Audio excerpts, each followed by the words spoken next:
Local Mortgage is a proud supporter of Camilla Proctor and her Camilla the Momzilla podcast. Local Mortgage is a family-owned mortgage company in Memphis, Tennessee. Our family knows how important a home can be to your family. When it comes time to buying your first home, or if your family size has outgrown your current house, we have the experience and expertise to help you. On top of 50 years of combined experience, we also offer rates that are consistently below the national average, helping to make your new home more affordable. You can see current rates, calculate payments, and learn all about home buying at localmortgage.com. When you are ready, we are here. Local Mortgage is an equal opportunity lender licensed in Tennessee, Mississippi, Georgia, Florida, and Colorado. NMLS number 1855068.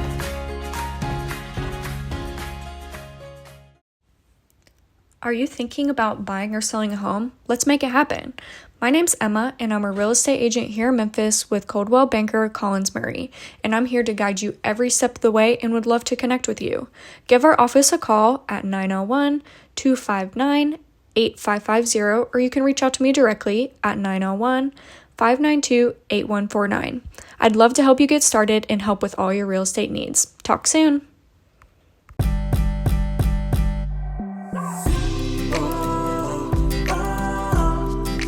This one's for the mothers. You gotta love the mothers. And you gotta hug the ones who bring us joy and love. It's the middle with the moms and it's your day. I said now this one's for the mothers. You gotta love the mothers. And you gotta hug the ones who bring us joy and love. It's the middle with the moms and it's your day. Whatever. You look cute.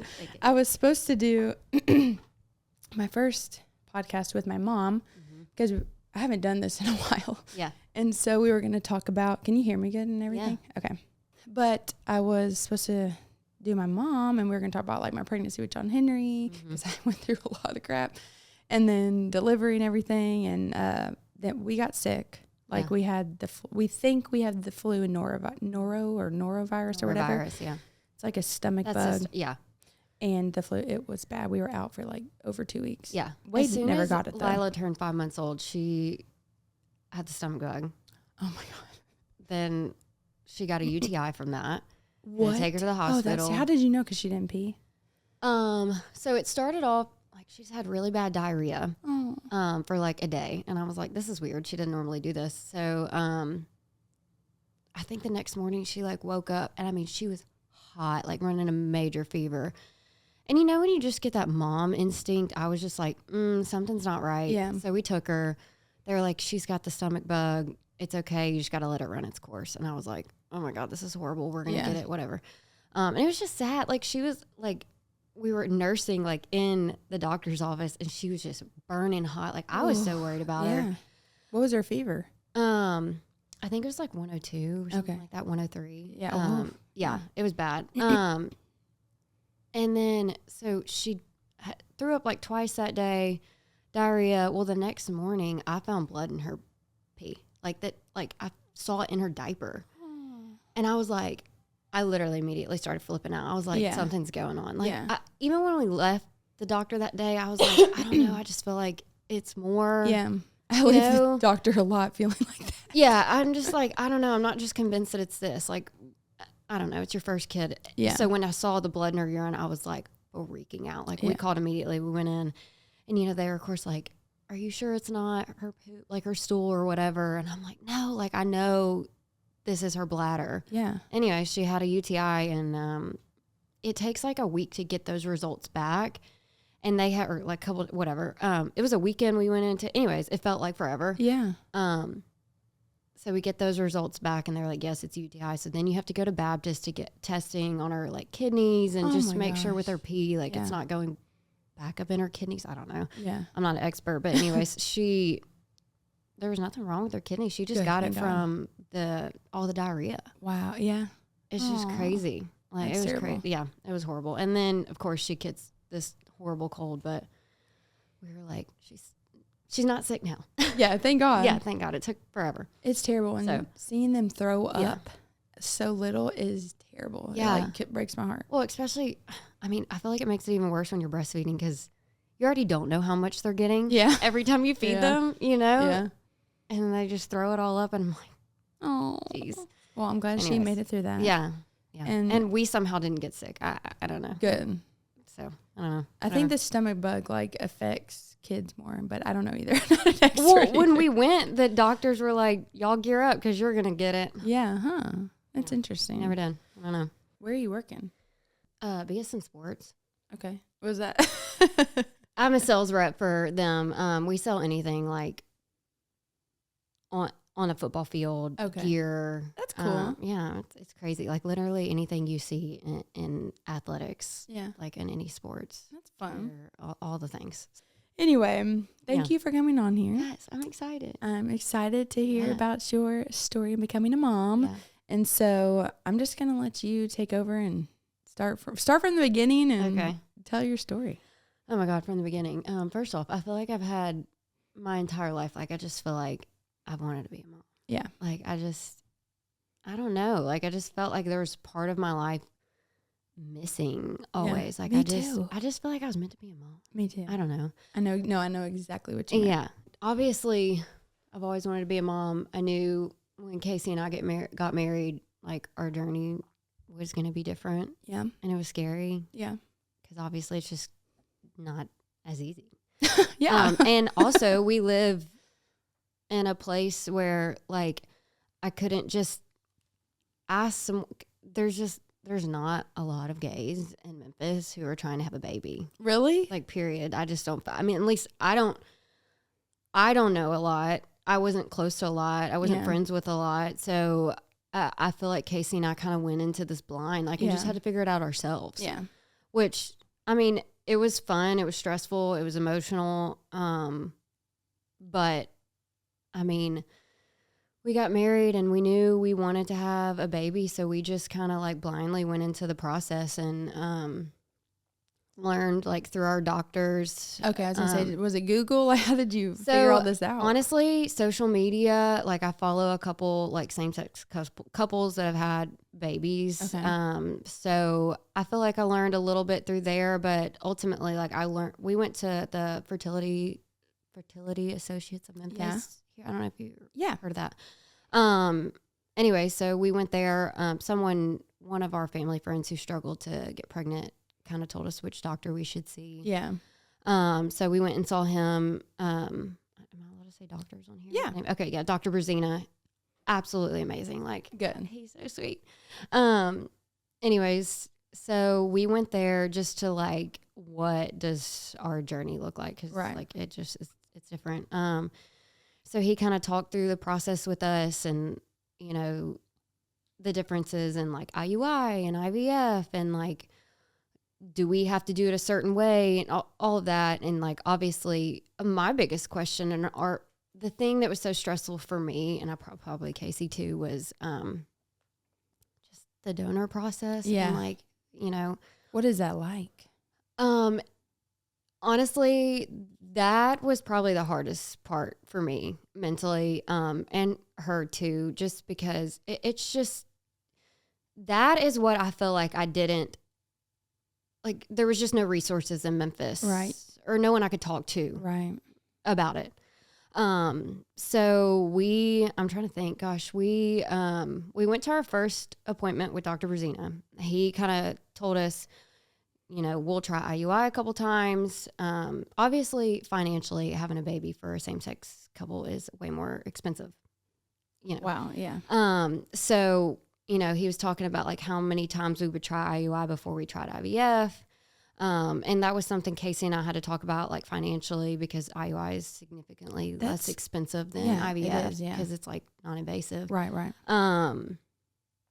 So, and then that was like my first question was like, how does choosing a donor work? Like, Yeah. you know, and he told us like, there's so many sperm banks, like there's like 5 like major sperm banks. There's also smaller sperm banks.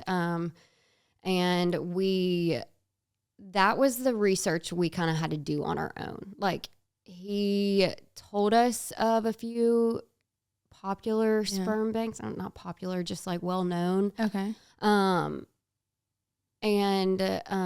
So we went to a little coffee shop one day and was just like, we're gonna just look at a couple sperm banks and just like, you know, like literally you go online. I was gonna say it's online, and so I mean, yeah, it's online. Everything's online. But like whenever we found the donor we were interested in,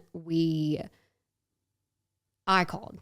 Like, okay. I did not do everything online. Like, I called and spoke to somebody, okay. Like, made sure, like, you know, there's just a fear. Like, you make sure you get, like, your sperm donors that you're paying for and sending to your clinic.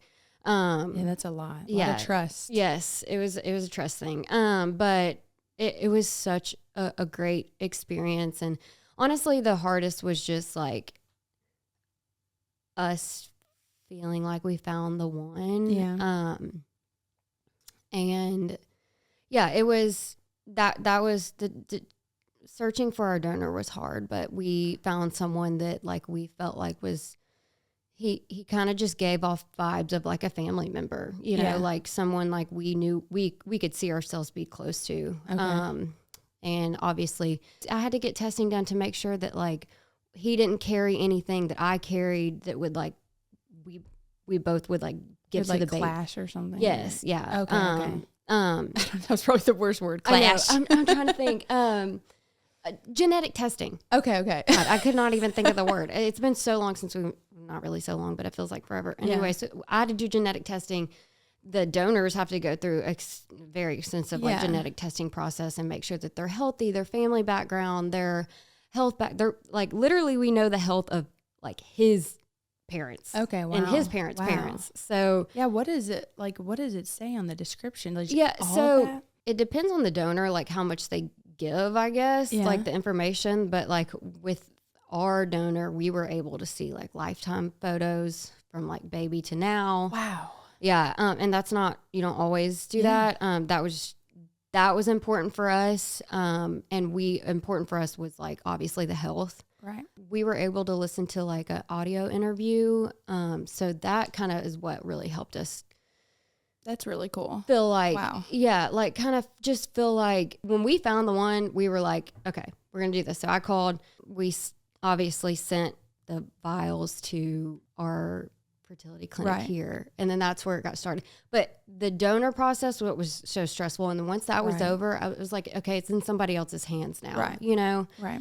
It was almost like a breath of fresh air once we got started. And so we talked about like how many times we would try IUI and what our doctor recommended.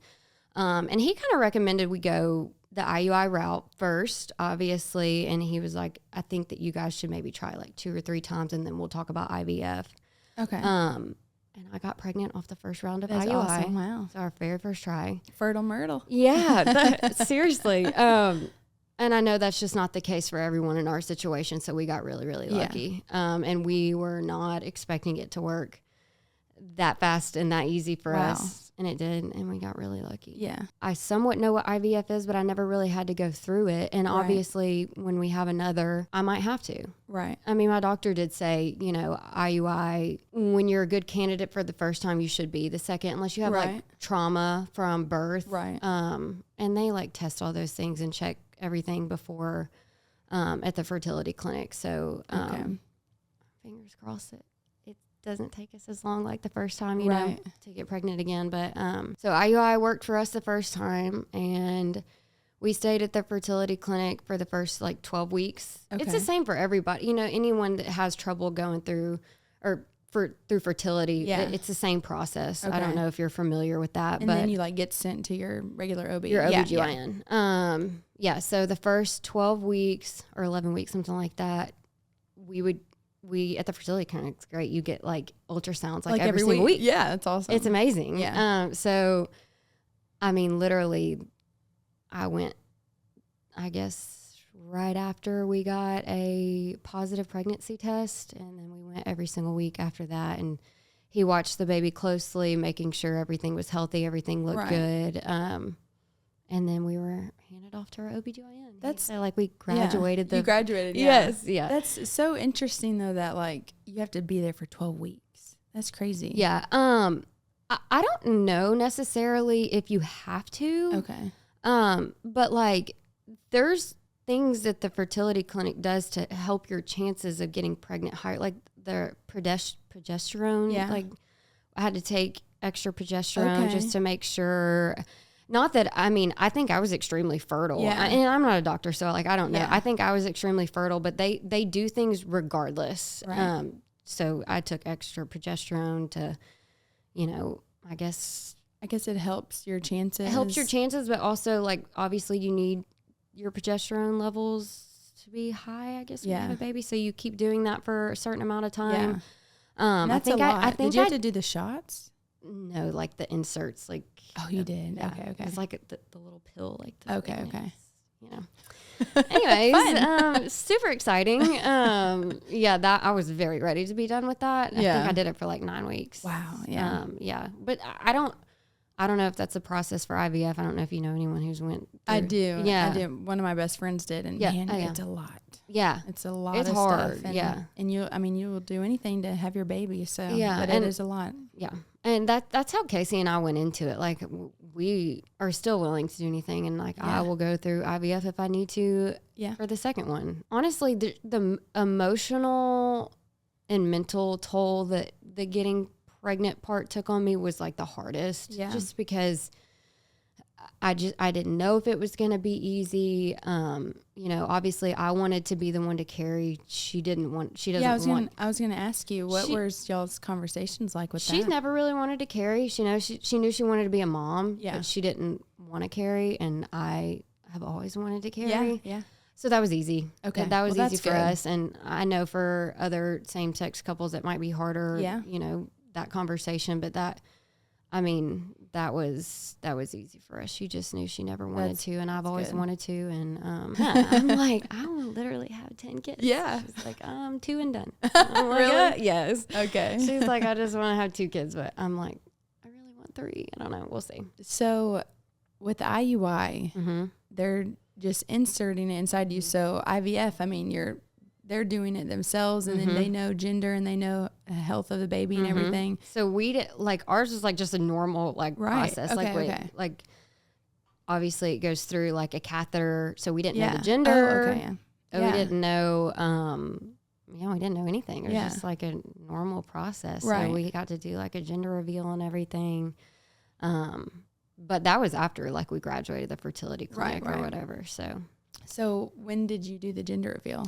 So how did we do that? We did the 12-week genetic testing that Like blood work? yes, the blood work. At my OBGYN, and we one of my best friends, she lives in Nashville, she kept the gender for us for like a week, and we just Casey and I found out together, just very intimate with the Okay. photographer, and Okay. that was I remember it. the pictures. Yes, It was so yeah. cute. So we didn't do a big thing.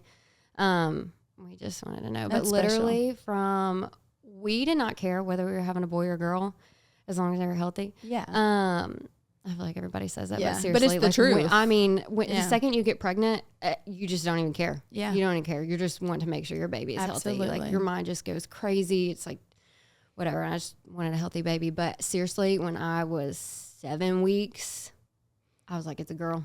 I just That's know. so funny. Like just mom instincts. I was Yeah. like, it's a girl. I know it's a girl. I told Casey, I was like, I will be happy if it's a boy too, but I just know it's a girl, so I will be shocked. yeah. Like, That I is don't so know. funny. So now we're like, you know, we would love to have a boy, but at Yeah. the same time, like I'd be happy with just girls. Like it's just a girl household. I know, Girls yeah. are so fun. And your dogs are girls, right? Yes, so many girls. No boys. Yeah, I know. Which I think Casey would love to have a boy next, but Yeah. and we'd be happy. But now we're like, I don't know. I can't see myself with a Yeah. boy. It's hard. But I know everybody says that, but Well, that's how Way was. After Chester was born, he was like, I'm a girl dad Yeah, now. I don't all need a girls, boy, blah, yeah. blah. Now we got 2 more. Yes. No, only 1 girl. yeah. I was shocked when I found out I was having a girl because Did you feel like it was a girl? well, all my friends were guys, and I was like, I'm not gonna say a guy's girl. Like, you know, everyone says. I hate it when people say that, but I was like, I'm a boy mom. Like, I'm probably gonna have 3 boys. You know, that's what I always thought too. Yeah, I just felt that way, but I loved the idea of it being just like my parents, which was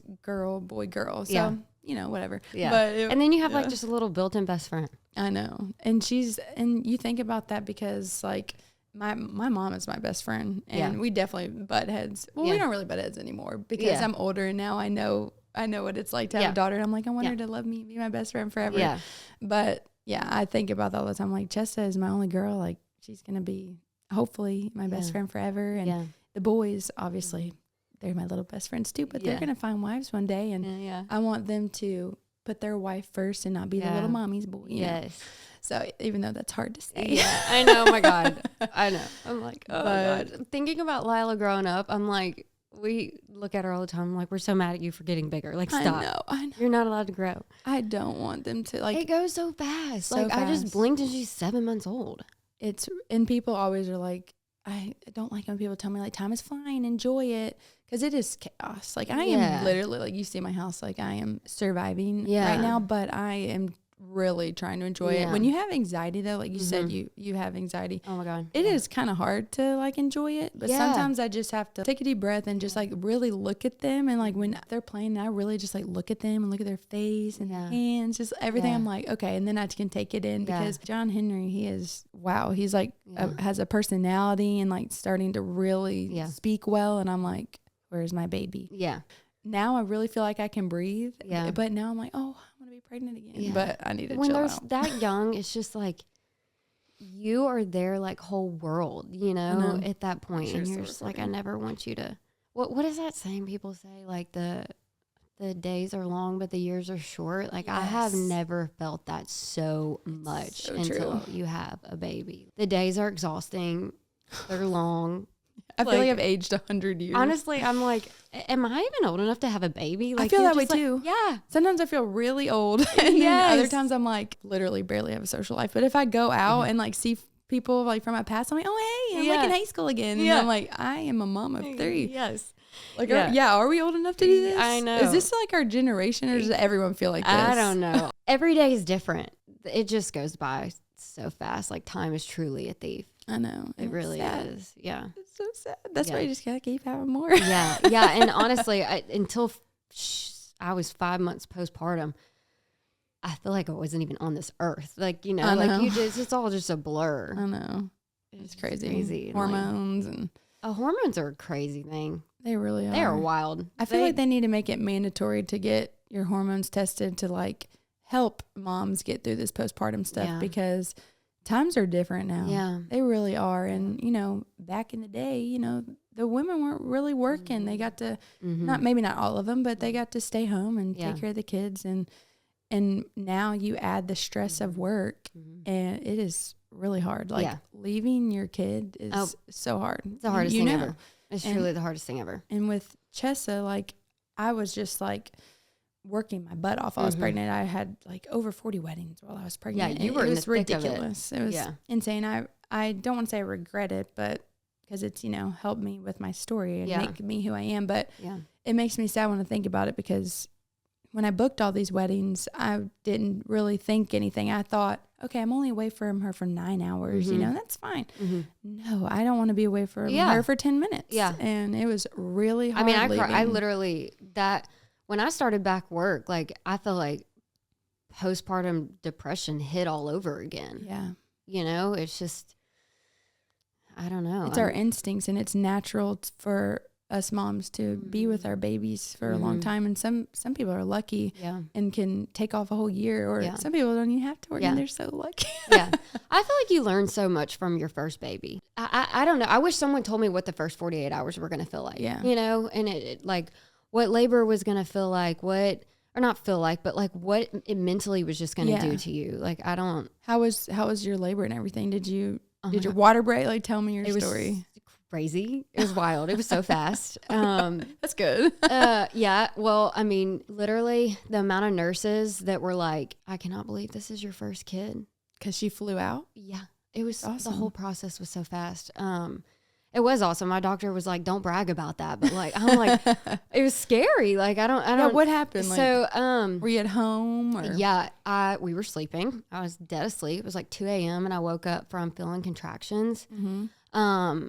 And I'm a big podcast person, so I listen to I listen to a bunch of mom podcasts, labor and delivery podcasts, like just what Good to for expect. you. Yeah. You learn so much from that kind You of do. stuff. So, anyways, so I woke up from feeling contractions and I started timing them, and they were like 1 to 2 minutes apart, or like 30, 45 seconds. Wow. And they had a pattern, like everything I'd heard, like you're not in active labor unless there's a pattern. Right. Well, they had a pattern. And I was like, but like the pain wasn't unbearable at that point. I just knew I was in pain, and I have a really high pain tolerance. So I was like, okay, I can handle this. Like maybe it's not active labor, but Right. obviously the times were saying otherwise. So, Right. you know, they tell you like with Braxton Hicks, like you can get up and walk around, and if it's Braxton Hicks, then it'll go away. Like, I don't know if Right. that's true, but that's what I've heard. I swear everybody's body is different. Yeah. So I got up, walk around. The timing was still the same, very consistent. Like I sat on the couch and I woke Casey up. I was like, should we call the hospital and just see? So we did. And the nurse that answered was like, yeah, normally they tell you if you're consistent, like 2 minutes apart to come in. Yeah. And I'm like, okay, so I guess we got to come in. Yeah. Like it's happening. Yes. So like I washed off. Casey hadn't even packed her bags yet. And I'm not kidding, Camilla, within 20 minutes, like things were different. Like I was, How many weeks were you? 38 and a Okay. half. That's what I was with Jessa. Yeah. 38 and a half weeks. And anyways, within 20 minutes, by the time I had washed off, and I washed off quickly. Casey had packed her bags. Like I was like, we gotta go. Like I'm gonna have this baby in the car. Oh my like God. it was like every 45 seconds to a minute. I guess every Wow. minute, and they were lasting like a minute or whatever. So I don't know. It was so quick. We were trying to get there. I called my mom, called Casey's mom. I was like, hey, I'm pretty sure this is the real thing. By the time I got to hospital, I was 5 centimeters dilated. Wow. By the time it was all said and done, and I had gotten I was worried I wasn't going to be able to get an epidural. I Yeah. don't know why I had that in my head that that's a thing, but I don't know. I knew I wanted to get an epidural. And I think just with my first, I was scared Yeah. to not get an epidural. So anyways, before it was all said and done, I was like 7.5 centimeters before I ever got an epidural. Like it just went so Yeah. fast. Like within 2 hours, Yeah. it jumped from, 0 to 100. Right. So anyways, I got the epidural, and they were like, okay, you're going to have time to rest, Yeah. get some sleep, it's going to take a minute, whatever. Well, something on my monitors was going off, and they came back in and was like, I think the baby's just dropped. Like, let me just check. That's what it's saying on the monitors or whatever. I was 9 centimeters ready to push. Wow. Yeah. They're like, okay. Yeah. Like, all right, we're going to call your doctor. It was a Sunday Wow. morning. That's awesome. Yeah. So it went so fast. But did How you get an epidural? Yes. Yeah. All 3 times. Yeah. How did you feel about the epidural? Oh, I knew I needed to do Yeah. it. Thank God for epidural. But look, everybody's body's different. And Yeah. I have a friend who has, I think, only had an epidural once or maybe not. Mm-hmm. And she's had 6 kids, and she's had birth at home or given birth at home. And I can see myself doing something like that. yeah, I feel like after- I was going to say that. I mean, I feel like God created obviously women to do this, Yeah. but I mean, thank God for the epidural because it took so much pain away. Yeah. But I felt like the epidural just stayed around and lingered for a few days after. Really? And I don't know. I remembered every bit of my labor up until the epidural. Like the pain, how the pain felt, I can't remember. But I Okay. remembered my labor up until I got the epidural. I don't know if that makes sense, but when I got the epidural, I just feel like I could not remember much of It there's may some have affected you weird. I Yeah. mean, it's a strong medicine. It is, and I don't know. I think that would be something I need to do research on. Yeah. I obviously don't want to go into my next baby I'm not going to have an epidural Yeah. and just just not know how to do the process, whatever. But no, I'm very thankful for my epidural. Like, obviously, it took a lot of pain away, but I don't think it affected me like in the best way. Like, I just felt like it lingered and made me even more emotional with my hormones. Yeah. And I just, it affects people differently. It affected my mom. Yeah. She did end up having to have a natural birth, which, whew. But with Chessa, it just went so well for me. Like, it was like just kind of the perfect little process. Got the epidural and everything kind of progressed. And then I pushed like for 15 minutes and she came out. Yeah. And I think I pushed for like an hour, which is surprising. Like, as fast as I'm not a doctor, but as fast as my labor went, I would think like a couple pushes and she was out. But no, I think I pushed for like an hour. But I don't even remember like how long that took. And like, I can remember me pushing, but well, next time you better let me film. I seriously, absolutely, are going to be there. I love it. Yeah. So, anyways, but I mean, I think a natural labor is something I think I could do, but obviously, like, I would never. Freaking badass. No, I would never. I have no experience, so I would never come on and be like that. You know, I don't know. We'll see. Get a pelvic floor therapist. Yeah. Get maybe a doula and just kind of have a plan with it. Well, and all the nurses, with how fast it went, they were like, when you get your next baby, like, as soon as you feel anything, you need to get to the hospital. You're going to have that baby in the car. And I'm like, oh my God. 100%. Stop. Yeah, Please that's stop. true. That's but scary. I'll say this. Chessa came on her own. It went wonderfully. With Raylan, he was huge. Yeah. And the epidural was way too strong. At first, it didn't really work. Yeah. And I was like, you know what? I was like, I'm going to just try to like hold this out. And then I was like, nope, never mind. And so they came in and then it wasn't working. So, and you know how long this all takes. Yeah. So then I was kind of like starting to, really, really, okay. Mm-hmm. And then I don't know if he pushed more or maybe pulled it out a little bit. And then it was way too much. Like, I couldn't feel a damn thing. And like with Chessa, I could feel the contractions like in one little spot, and I could feel what I was doing, pushing her out. That's why she came out so great, even though she had a giant head. Yeah. But Raylan, dude, I don't know what I was doing. I had gone to pelvic floor therapy and had practiced all this stuff, but I truly couldn't feel anything, and I was puking. I'm like pushing. Yeah. Oh my God, terrible.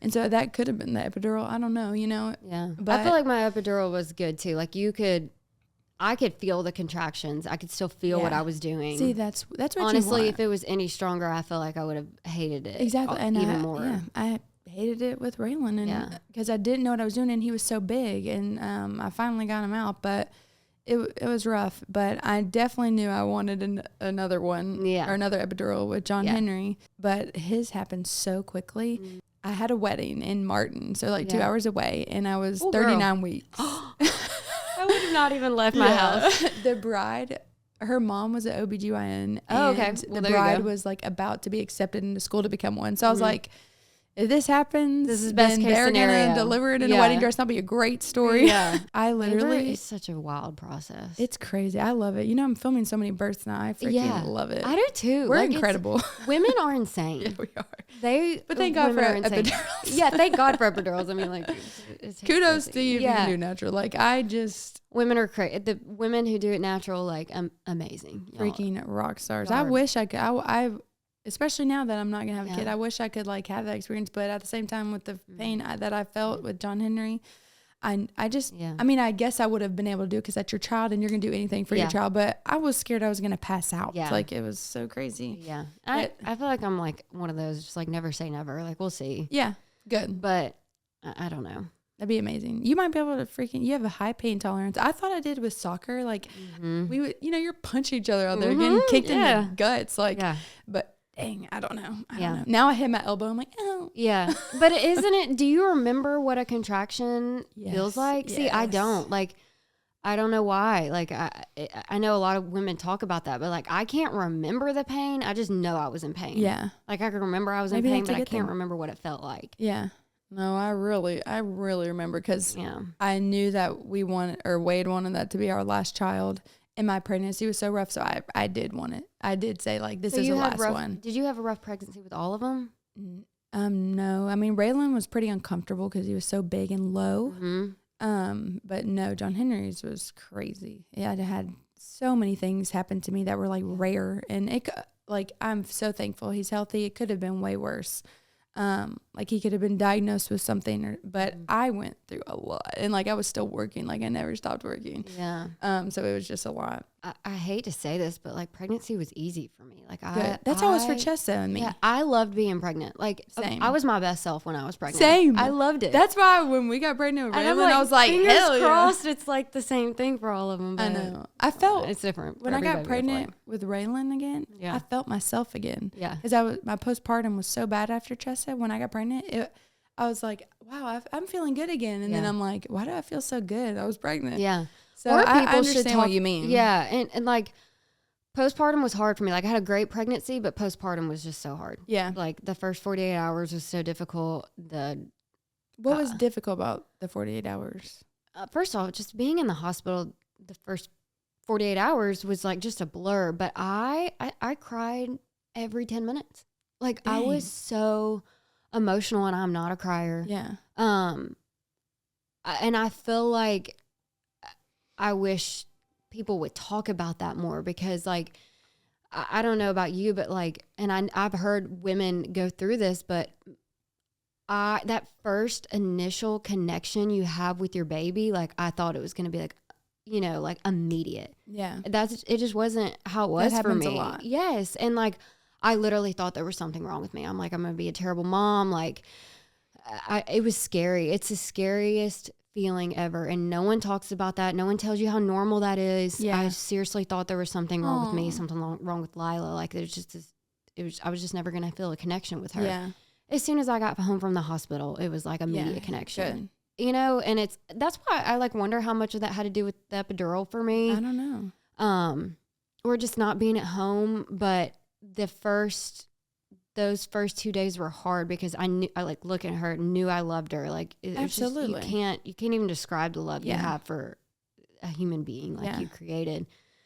But just something about like internal connection, like it's just weird. Like it happens to so many women, and It does, people don't talk about it. It did happen to me. Yeah, and like I thank God, like as soon as I got home and it was just like normal in my space, like the hormones still were crazy, Yeah. but like that connection was like immediate almost as soon as I got home. That's amazing. But I know that lasts longer for a lot of women. Like some women like feel that like you don't get that connection for months. Yeah, I had a friend who it was her second child, and that happened to her, and she believes, you know, it really had to do with her first child. You know, she already had one, and then the second one's coming in. I Like, wish someone just would have told me this is okay and it's normal. You can never get back those first few days, few weeks, few months with your baby. Yeah. And like, I feel like now with my second, like I know what to expect, even though every baby's different. and it might not happen. Yeah. And it might not. But I cried so much because I thought there was something wrong with me. Seriously. That makes me so sad. Yeah. Maybe it did have to do with that, or just hormones. Yeah. being crazy, and it went so quickly for you. Yes. I You think went from having her with you, Yeah. and then she's out. Yeah, You know, like you do all this,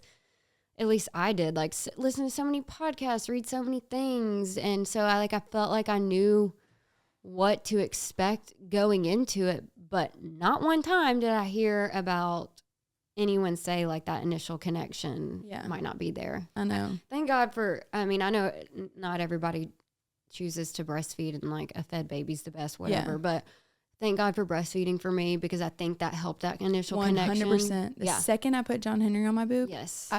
that feeling that I had was completely gone. Yeah. And when he was born, they had to take him from me because his breathing was weird. Oh my God. And oh my God, I was like, great, I'm going to be the most depressed psychopath. Yeah. Because they just took my baby that was just inside me. Yeah. So that might have even helped me a little bit, because then when they gave him back to me, I put him on my boob, and I was like, never letting you go again. And like, I've been breastfeeding him the longest, and obviously I'm so connected to my children, and of course I'm still breastfeeding, so I probably really feel this way because of that, but I swear there's just a different kind of connection when you are breastfeeding. I don't know, it's because they're getting you're their source of food. Yeah, I think that's why when she went on that breastfeeding strike, like I literally felt like someone had died in my life. Like it's like, and that was also something I had never heard about, like a breastfeeding strike. Yeah. I didn't even know that was a thing, or what it was, but it's scary. I know. What did you do? Did you just keep pumping, or? Yeah, I pumped through it. Well, first off, I was like in denial. Like I tried to put her on my boob. Like I kept trying. She screamed, did not want me. And that when you've been the person who has been feeding your child, that's where she gets her nutrition. Like when they do that for the first time, like it is gut wrenching. She cried. Did she take a bottle? Yeah. So the best thing a nurse ever told me was starting at like when they were like 1 or 2 weeks old, give them 1 bottle a day. And that's what we did. And I loved that because Casey got to feed her once a day, which I think that's great. But it just helped her know how to take a bottle. Yeah. And it allowed my kids would not. Yes. And I think had we have waited like too many months, she probably would have been a baby that struggled to take a bottle. But we did 1 bottle a day since she was like 2 weeks old. And that's it really good that helped. she was at least eating. Yeah. And thank God that we did that, because when she went on that strike, like all she wanted was bottles. And that was at that 4-month age. Yeah. No one talked. I mean, I guess people do talk about the 3 to 4 months is hard. Yeah. It was really hard for us. She went through a sleep regression. I had started work. I think that was a lot of it. I was emotional about starting work. Postpartum depression, I felt like hit me a second time. Right. And I think Lila could feel all those things. And so maybe that's what caused the strike. And it was literally the worst day of my life, 2 days. And then by like day 2, I was like, okay, you know what? She's still getting breast milk. I'm pumping through it. Like she was still being breastfed. And I just was like, okay, this is our journey. It's just ended sooner. It was abrupt, but it ended sooner. Everything's going to be fine. So I strictly pumped for 2 weeks. And then pumping's harder than breastfeeding. 100%. Yeah. I hate it. Me too. I refuse. Yeah. I'm like getting mastitis. Yeah. But whatever. Yeah. So I pumped, and then I as much as I said, like, I'm okay with it being over. Like, I thought about it all the time. Like, it's so weird. Like, I looked at pictures. Like, that's good. That actually helps your hormones keep creating milk. Yeah. So, I just was like, maybe I'll try in the mornings. Yeah. And, go ahead and stimulate my boob or whatever it is. Yeah. And just put her on. So that the milk's already coming out. Yes, yeah. Put her on when the milk's already coming out. And that worked. So we did that. That's awesome. We started slow. Like, we did that every morning and then did bottles the rest of the day. And then I just slowly eased back into it, like started breastfeeding her a little bit more. I still always give her a bottle before bed, just like peace of mind, knowing exactly how much she gets before going to bed. Because that's the hardest part about breastfeeding is not knowing how much they're getting. Yeah. That's hard. Yeah. Yeah. But John, I guess I didn't have to work with that or deal with that because he literally sleeps like on me, on my boob. Okay. Yeah. Yeah. So yeah, I haven't had to worry about that with That's true. Everyone's breastfeeding journey is so different. I know. And, I feel like social media is a blessing and a curse, but like social media helped me learn all these things about breastfeeding. Social media is definitely of course a curse, but we got to look at it as a blessing because this is our news now. Yes. This is where we're getting all this information. Sometimes I'm like, how did our parents raise us and keep us alive? I know. Right? Because without social media, like I just learned so much about breastfeeding and baby sleeping and stuff. But at the same time, like, it can consume you and you're like, okay, I read this, so I have to do this. And like, I've read somewhere that you only need to breastfeed a baby every 3 to 4 hours. So they get on the schedule. I'm like, well, okay, that made my milk supply go down, you know? And it's different for everyone. It is, but you just have to, we got to keep having these conversations and everyone can choose their own journey. I breastfed on demand, and my best friend did I think 3 to 4 hours, like had her daughter on a timeline. And I just wanted it to work so bad, the breastfeeding to work so bad because it did not go so well with Chessa. And it's because of me. It's because I wasn't prepared enough. I thought I was, but I did not understand anything about breastfeeding. I didn't. Yeah. And then my nipples got damaged immediately. And if you get damaged immediately, you're going to go through some pain. Yeah. But anyway. See, I did the nipple butter, the Silverette cups or whatever. So I was prepared in that sense. So like I never did cracked nipples or had cracked nipples or anything like that. But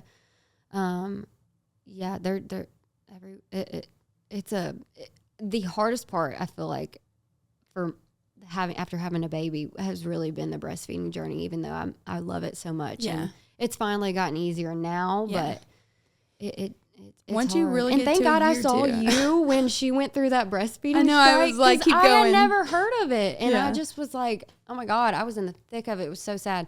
And you were like, just keep trying. She'll want it eventually. Yeah, you just got to keep And that's trying. what made me finally like, okay, well, maybe I'll just start in the mornings. Okay, that makes me happy. Yeah. Good. Because John Henry did that to me. Yeah. But he would not take a bottle. And so he would just like not eat. And I'm like, wow, he's not growing. But like, oh my God. I don't know what it was. It could, maybe he had an ear infection. Like, I don't know what, so or many teething. things. I don't know. But he did that. And it's shocking because he's obsessed. So it was, and I don't remember how old he was. Maybe it was around the 4 months. Something about the 4 month mark, I swear. Well, it's like hard. a sleep regression. Lila did not sleep. Yeah. At all. Yeah. Literally at all. And then when she turned 5 months old, I mean, everything, it's still hard, but everything got so much easier. Yeah. Like you kind of feel like, for me, that's kind of when my like hormones, I feel like maybe leveled out, or at least they felt like it. Yeah. Lila started sleeping, breastfeeding started getting a little bit easier. I finally felt like we knew what we were doing. Yeah. And breastfeeding has its own hormone stuff with it, you know. Yeah. I will say breastfeeding after you have your baby helps bring your uterus down quicker and get it really those contractions. Oh man, when your milk came in, no one told you about that, and man, those hurt worse. They go away. Obviously, what it was like a week hurt. or two in, but I don't know. It's like contractions all over again when you breastfeed. I know. Yeah, no one tells you about that. No, but man, I actually that was one thing I had heard about, but I did not expect them to hurt that bad. Yeah, I had no idea. I'm like, oh my God, and the sweats, like the postpartum, like what are they called? Not night sweats, but I had them all day long. Yeah, like literally all day. Like I was sweating all day. Yeah, it's just hormones, dude. But breastfeeding does help so many different things. But I think once you get to a year, if you get to a year, it just is so easy. And at that point, you're like, all right, when are we going to stop? Yeah, I'm just kidding. Yeah. But no, I have always wanted to breastfeed Lila for a year. Yeah. And hopefully we make it that long. Yeah. After the strike, I'm like, if we don't, it's okay. Yeah, absolutely. You made it this far. Yeah. So do y'all breastfeed all day right now? If like when I go pick him up, like, he's gonna go. He's milk? literally gonna go. I'm hungry, and pull out my shirt. Okay. Like if I'm asleep and he's sleepy with me, he'll literally like lift my shirt up and grab my boob. It's weird. It's not crazy. Weird. It's like no, it's not. Other people may think it's weird. I think it's cute. Wade's like, oh yeah. Yeah, I know. Casey looks at Lila now and she's like, oh my God, she's so big breastfeeding. I know. Like, well, she's really not, but it does seem that way. Wade is like, John Henry is, and you know, it's funny. Some people, I do feel some judgment from some people still breastfeeding him. I'm like, they say do it till 2 people, and this is good stuff. He's getting, I mean, every time we get sick, he's getting still the good stuff. I know. And you know, he's not 9 years old. No. Like the Game of Thrones kid. Did you watch Game of Thrones? No. Oh my God. There's like a kid that's like 9 and he'd be like, boobie, and like rip her shirt off and be like, okay, that's weird. That's like weird. I should not that's say uncomfortable. That, but it's weird. No, let's not go that far. Yeah, no, that's wild. No, don't let anyone make you feel I'm bad not. for that. At first, it bothered me, but now I'm like, I don't care. Do you give your babies milk baths? Did you ever? Like with my breast milk? Yeah. I would have, if I had extra milk, like, yes, I would put it in there that, like, even if it's expired, you can still put it in there. It's liquid gold. Exactly. It really is. I did it for Raylan's eczema. Yeah. If Lila has, like, a rash, like, sometimes she gets a rash up here, I'll put it on there. Next day, it's gone. Yeah. She had a clogged tear duct. Put that on there. Same. Gone. Same with Chessa. She scratched her eye, and they said she might have had a clogged tear duct, and I put it in there, gone. Yeah. It's breast milk's wild. amazing. It's crazy. But I'm not pumping anymore, so I'm not doing. I'm having like giving them. See, I still pump every day, just because, like I said, I give her that last bottle. Yeah. Well, good for you. Yeah. I mean, and with work, obviously, she has to take a bottle all day, so I'm like pumping all day long. But it is so much easier to breastfeed. Yeah. So, I want to ask you. So, what's y'all's plan for this? You know, baby number 2. Are you thinking like soon or what?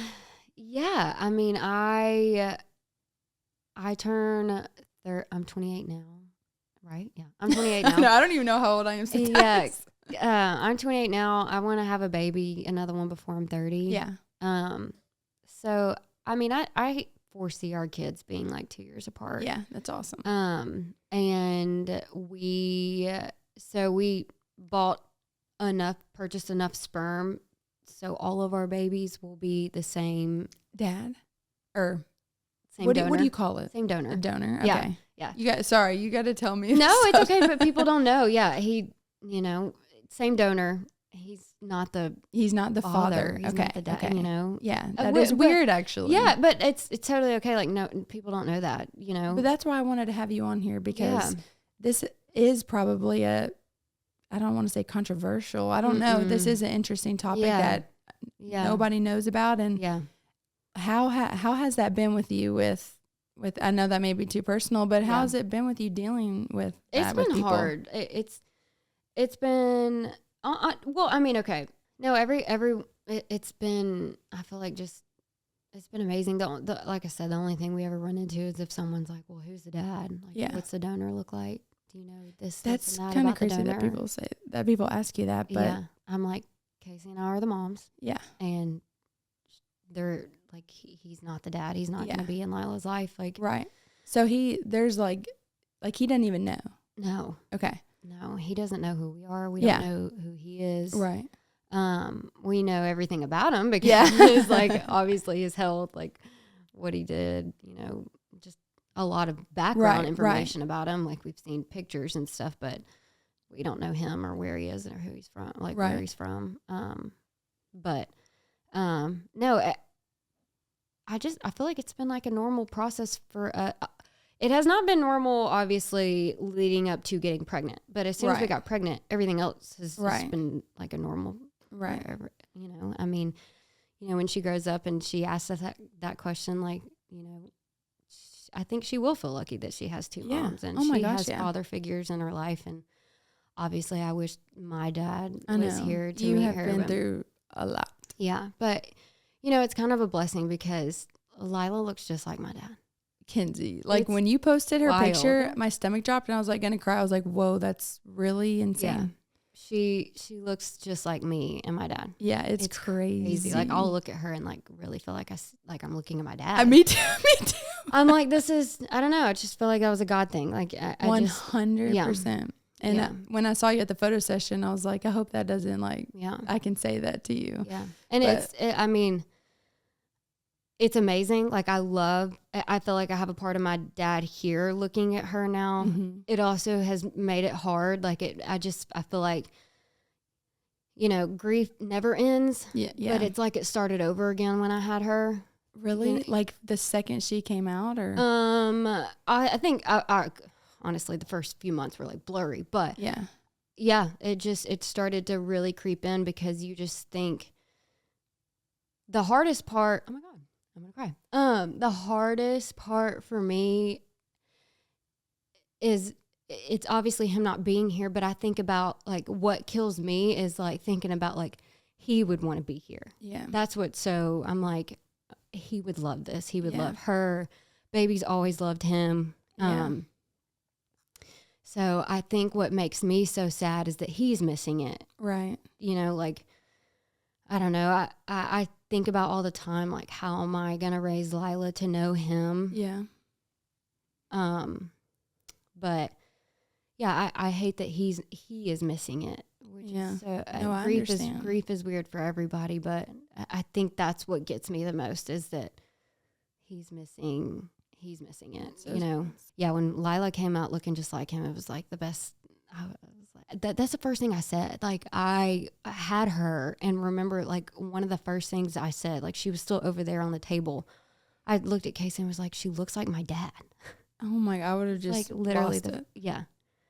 It was crazy. So that's been hard, but I do feel like a part of him is here through her. That is a God thing. That was a gift from your dad. Yeah. You weren't pregnant when your dad passed, were you? No. Okay. He passed in April. I got married in June, and then we got pregnant in November. Wow. You went through so much in 1 year. Girl, so much. I mean, and just obviously the being gay, that whole process. And then a year later, my dad passed. Then I got married, and then I had a baby. Yeah. Like, it's been hard. Yeah. It's been really hard. And I feel like thank God for Casey. Yeah. She has been like my rock. She's just been my solid rock through the whole thing. She's awesome. She's amazing. She's my soulmate. I love it. And I couldn't do any of it without her. And, you know, she knows when I'm having a hard day. Yeah. And sometimes grief comes in all different forms. Like, I don't even know I'm grieving when I am, you know, like a lot, even like postpartum, like, I don't know your experience with postpartum depression. Like, looking back, I'm like, oh, that was postpartum. Yeah. But in it, I was like in denial. Like, I don't have postpartum depression, you know, like sometimes Me too. some And things, it makes it worse, I swear. yeah. And sometimes like when I would like explain to Casey like how I was feeling or like just have a mental breakdown, like there was a couple of times she was like, you know what you're saying, like, right, like you know, this is a lot of like postpartum feelings. And But man, you had a lot happen before too, so you're literally going through losing your dad and just going through everything that you and Casey went through. Yeah, I feel like I grieved him once. Well, grieving never stops. I feel like but I feel like I went through the grieving process once, and then I got pregnant and didn't forget about it or anything. Obviously, it gets still. But then, like, all those emotions, like, hit you again when you have this baby that you thought. Yeah. I got you. I just never imagined that he wouldn't be a part of my life when I had a baby. No like, one you does. just don't no. think. Yeah. Like, I thought he would be here. So that was, I feel like it like hit you twice. Like, and I'm sure people who have had babies after their loved ones have passed can like relate to that. But, you never think it could happen to you. I know. No. I'm so sorry. Yeah. So hard. But you really, like, I hope you take it as a compliment. You have been so strong and so positive and happy. And I know, like, I mainly see you on social media. And, you know, social media isn't always real, but, like, your post and just, you are so happy, even though you're going through this. And you're being a good mom. You're staying strong. You're not letting negative things take you down, and that's all you can do. I just feel like you have to choose to be happy. Like, it's your life to live. You shouldn't live for other people. Like, you're gonna always be unhappy if you're living for other people. You know, and I just, you know, Lila is gonna grow up seeing what makes me happy, and she's gonna we're her role models. And I want her to be whatever she wants to be, and I want her to be happy when she gets older. And I want her to see that we are happy. We chose what made us happy, like whatever it is. And I couldn't imagine going through having a baby and grief and loss and not being happy with who I am and myself and happy with who I'm with. And I don't know. I feel like I have a solid just family in Casey and Lila. I love that. And that's all that matters. Awesome. It's all that matters. A lot of people Life don't is have short. that. Life is so short, and you never think anything's going to happen to you, and you know your life will just get turned upside down one day. You know, like you think you have this path, and God just laughs at you and is like, "No, like I have other plans for you." And I feel like that happened to me. It did. It sure did. It did. And I could not be happier. But you have such an inspiring story. And there's probably other people out there that need to hear this. All of my friends joke. They're like, if anything bad ever happens to me, like, you're the one I'm going to. Like, you've been through it all. And I'm like, it's so sad. I mean, it's so sad. But, like, like, I wish I could talk. Like, I'm such a homebody. Like, I don't talk to a lot of people. Like, I don't let a lot of people in on my, like, life and whatever. But sometimes I wish I did, because I have been through a lot. And, you know, if I can help someone get through a hard time in their life, like, I'd love to be that for anybody. Well, there definitely are a lot of people who are probably in the beginning of what would be the beginning of you going through a lot. You know what I mean? And so they need to hear this and look at you. Look where you are. It's a happy ending. And I mean, no doubt when I was going through everything, like, you just kind of see, like, is there a light at the end of the tunnel? And there is. Like, there is. I promise. Just hang in there and choose what makes you happy. I listened to some podcast or something, and you know, and there's like a picture, and it's like you, and then like a straight line of your journey of life, and then at the end, like the light of the tunnel or heaven, maybe however you look at it, and that's all it is. And someone said like, God didn't just put us here for that. And then you see the bottom of the picture, and it's like the line's like. I was about to say like, this is what the line should be, yeah, not exactly. a straight line. Yeah. and that's exactly how it is. And life definitely can be so hard, but. And some people go through hard times of life at different times. Like some people do when they're young, when they're really old. Sometimes it's like in the very middle of their life. Yeah. And, sometimes it feels constant, yeah, like a roller coaster, yes. but it's just another thing that God gives you, and you just gotta do your best to get through it. And I'll tell you, like everyone has a story. And other people's stories may seem worse than that. But whatever your story is, that's your worst. Do you know what I mean? And so I really have been through like a lot the last, 5-6 years. And in almost every aspect of my life. And I've never been like mad at God or like I've never been like, I'm so mad at you. I've just been like. It's easy to feel that way though. It is. But I just feel like I would be scared to like ask God, like, will you please like just help me do this instead of me doing that, which I know you are supposed to do that. I would just be like, okay, I'm just going to get through this. I can just get through it. But man, like lately, like this is so far off the subject, but I have just like really been interested in my faith. And maybe it's because I'm a mom and I have kids and I'm having to figure out how to raise them and, you know, what I want to teach them and stuff. But being enlightened and like having Jesus and God to like fall onto, it is like really helped me. Yeah. The thing that really helped me through, I feel like some of the hardest times were just knowing, this sounds like cliche to say, but like knowing God was in control and like everything happens for a reason, even though it just nothing made sense. Yeah. Like you're like, why is this happening to me? Yeah. Like all of it. Why is it all happening to me? And I just, it made me a stronger person. All of it did. And obviously I wish my dad was here, but you know, going through when he passed, like the amount of people that told me stories about him that I just didn't even know, the impact that he had on so many like young men's life, like just being a coach, and like it was so hard, but there were so many stories and like the impact that my dad had on so many lives. Like I would have never really known that, you know, and I got to hear all of that and see all of that, and everything happens for a reason, and you can get through anything, even when you feel like you're in the thick of it. But yeah, we just went on this. Sorry, we went on a spiritual journey. Yes, I know.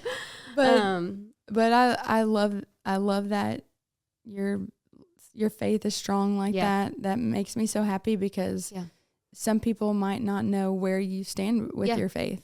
And not that you have to literally share your whole life story, but that's awesome.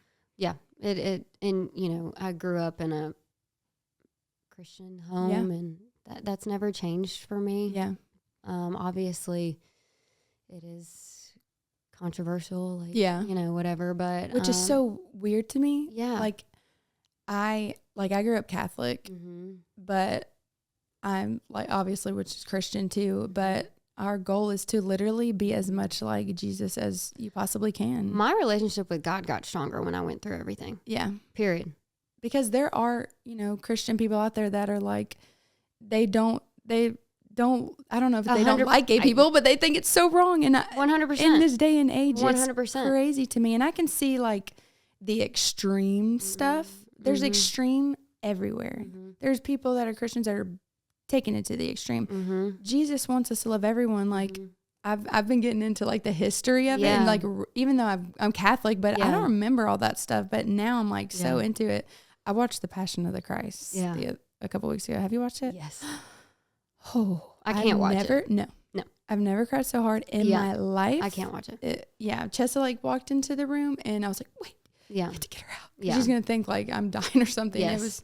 It has, I'm glad Wade and I watched it together. It made our marriage stronger, but it's made me want to like learn everything. Yeah. And look at the people that he met and who he became friends with. Yeah. Like it's just so interesting to me. Yeah. And then like, and I know like you have been through so much and now you're married to a woman and you have a daughter with a woman. I can only imagine like, I hope that you haven't felt any hate or judgment from people. Oh, I mean, I've lost friends through it. I've lost, family. It has been hard. It's been so hard. But it goes back to like, I want my daughter to see me happy. Yeah. And I think that makes such a difference in a household. Yeah. It does. And oh my gosh, yes. yeah, like you want to model to your kids. Like, I mean, I don't know. Like I will support her through anything. Yeah. I will support her through anything. Like, yeah. I want her to grow up knowing that she can come to me and Casey and tell us anything. Like, whenever she goes through something hard, like, I want her to go to her mom's, not feel like she has to go to her friends. Right. Not that, I mean, like, friends are there for reasons. Yeah. But, like, I will always be there for her through anything. I love that. You're a great mom. Yeah. And I want her to grow up happy and, it's made me it's made me the mom I am today. And obviously I'm a young mom, but everything you go through just shapes who you are. 100%. So, but I don't know. Well, do you have any advice for people who are going through what you went through, like the beginning of your journey, middle, where you are now? Like, just keep pushing. Like that's like the first thing I think of is just like, keep pushing, lean on the people who love you and know that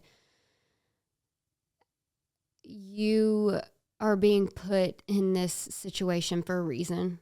And the amount of people that have reached out to me, that have said like, your story has inspired me and, wow, or like that are gay and they haven't said that they're gay because they're too scared and like that they have been inspired by me and that it's made them feel confident enough to be who they are. And that gives me the chills. Yeah. That's amazing. Yes. From literally just them not even really knowing the whole story too. Yeah. Yeah.